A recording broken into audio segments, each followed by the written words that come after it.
On March 4, 2025, a dark blue pickup truck rolled into my bay with a transmission that felt like it was fighting itself. The driver stepped out looking embarrassed more than anything. He said it started 3 weeks earlier. Shifts felt delayed. Sometimes it clunked into gear. Sometimes it hunted between gears on the highway, like it could not make up its mind. He had already been to 2 shops. One told him the transmission was going, the other told him to budget for a rebuild. He had a number written on his phone, $4,200. I watched him scroll to it like he was already grieving. I did not touch the transmission that day. I did not drop the pan. I did not pull the valve body. I did not order a single part. What I did find was a sensor smaller than a tube of lip balm bolted to the outside of the transmission, covered in grime, with a connector that had been slowly corroding for who knows how long.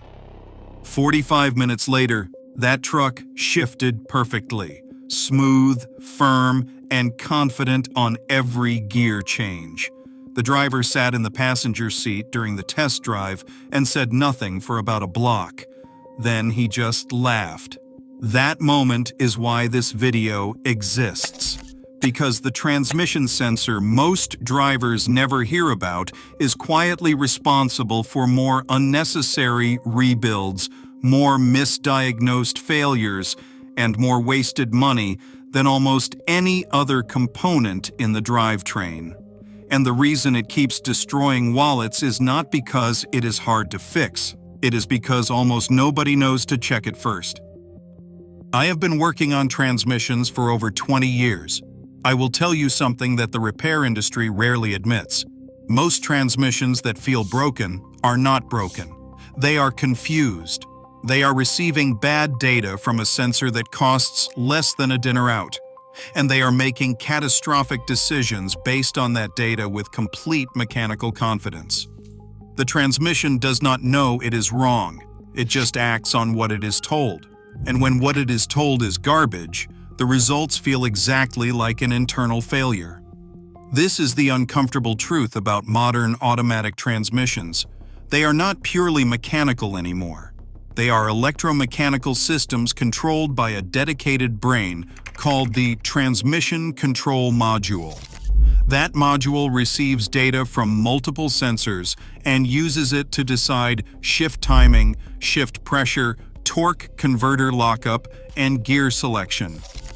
Everything the transmission does, every single shift, every engagement, every hold decision runs through that module, and that module is only as good as the data it receives. When the data is clean, the transmission is invisible. Shifts happen at the right moment with the right firmness. You never think about it. But when one sensor starts feeding bad numbers into the module, the decisions go wrong instantly. Too much pressure on a shift, not enough. Delayed engagement, gear hunting, hard clunks, slipping sensations that feel like the clutch packs are gone. All of it can come from one failed sensor. None of it requires a rebuild to fix.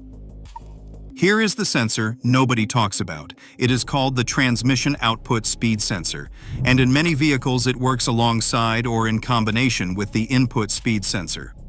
These sensors are typically magnetic or Hall effect devices mounted directly to the transmission housing. They read the rotational speed of the transmission shafts in real time by counting pulses from a toothed reluctor ring as it spins past them. That pulse data tells the transmission control module exactly how fast the shafts are moving, which allows the module to calculate slip, determine gear ratios, and decide precisely when and how to execute the next shift. When these sensors are working correctly, the data is clean, fast, and accurate. The module makes good decisions. The shifts are perfect.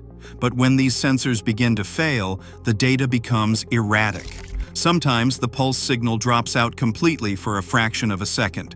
Sometimes it reads slow when the shaft is spinning fast. Sometimes the signal weakens to the point where the module receives conflicting information about what gear the transmission thinks it is in versus what it is actually doing. And when that happens, the transmission control module does not give up. It does not throw a warning and wait. It reacts. It compensates. It begins applying shifts based on false reference points. It adjusts pressures, trying to correct ratios that are not actually off. It holds gears longer, trying to stabilize inputs that are never going to stabilize because the sensor is lying.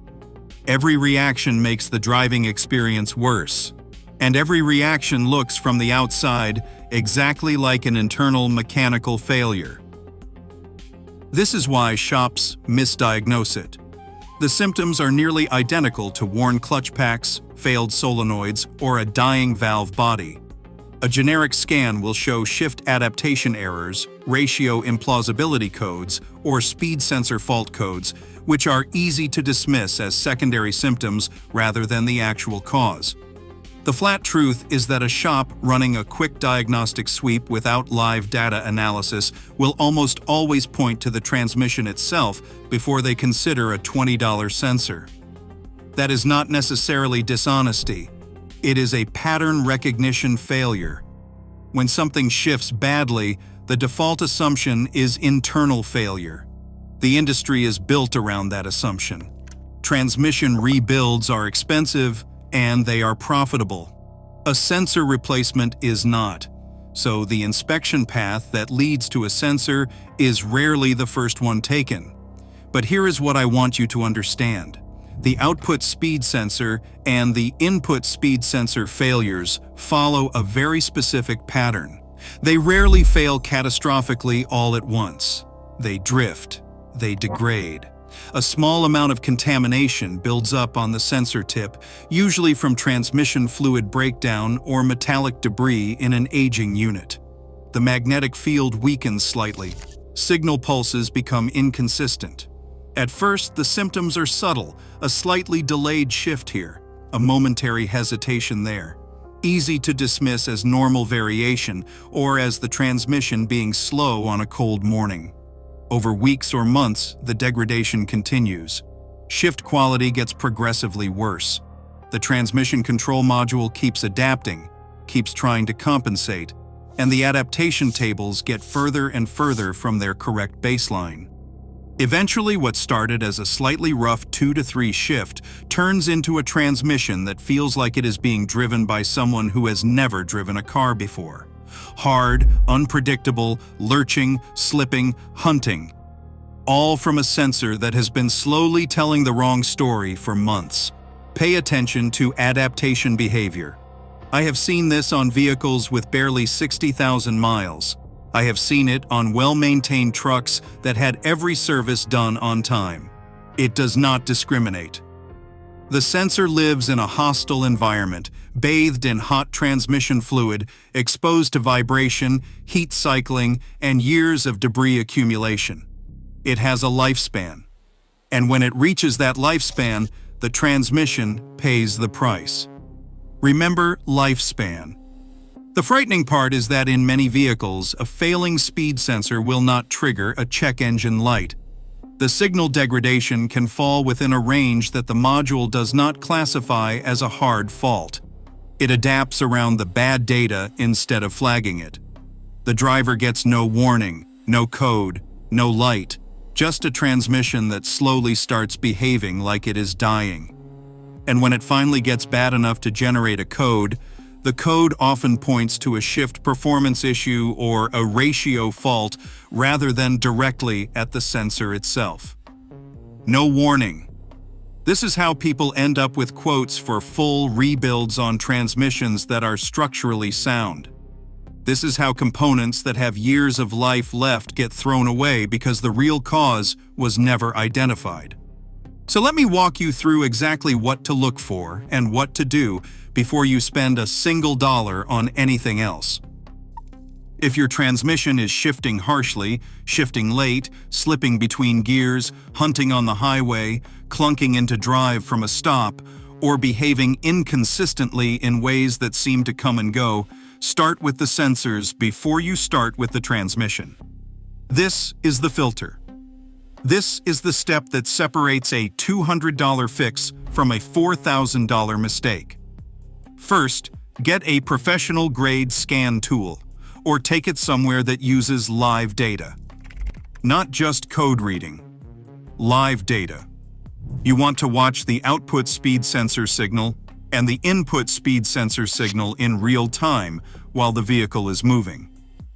A healthy sensor produces a clean, stable, consistent reading that tracks smoothly with vehicle speed. A failing sensor will show dropouts, erratic spikes, sudden zero readings that disappear, or values that lag behind what the vehicle is actually doing. Even intermittent dropout events lasting milliseconds are enough to throw the transmission control module into incorrect decisions. If you see those dropouts, you have found your problem. Second, physically inspect the sensor. Remove it from the transmission housing. Clean the tip carefully with a soft cloth. Look for physical damage, corrosion on the connector pins, cracked wiring insulation near the connector, or heavy metallic debris stuck to the sensor tip. Sometimes a thorough cleaning of the sensor tip and a proper reconnection of the harness connector is enough to restore a clean signal in mild cases. Contamination alone can be causing the issue without the sensor being internally failed. But if the sensor is past 100,000 miles, if the connector shows corrosion, or if the live data shows signal dropout even with the sensor cleaned, replace it. Third, after replacement, clear the transmission adaptive tables. This is the step most people miss, and it is critical. The transmission control module has been making bad decisions and storing those bad decisions as learned behavior for however long the sensor was failing. Simply replacing the sensor does not undo that.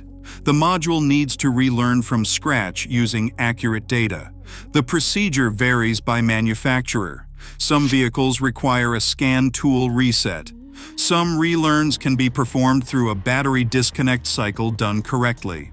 Some require a specific drive pattern that the module uses to recalibrate shift points. Check your vehicle service information for the correct relearn procedure and follow it completely. Do not skip this. Drive carefully for the first tank of fuel after the repair. Use normal throttle, steady acceleration, and no aggressive driving during the relearn phase. Let the transmission control module build new, accurate adaptive tables based on clean sensor data. If you do this correctly, you will feel the shift quality improving progressively over the first few hundred miles as the module recalibrates its pressure settings, shift timing, and torque converter lockup logic to match reality. In the vast majority of cases, the transformation is dramatic. Shifts that were lurching become smooth. Hunting that was constant disappears. That clunk coming out of a stop vanishes. The transmission was never broken. It was operating on a lie. Once you tell it the truth, it does its job exactly the way it was designed to. Now here is what this means on a bigger level. The transmission in your vehicle is a sophisticated, precise, and durable piece of engineering. Modern automatic transmissions are designed to handle hundreds of thousands of miles when maintained properly. The failure rate of their internal components at low and medium mileage is actually quite low. What is not low is the failure rate of the sensors that feed data into their control systems. Sensors are wear items.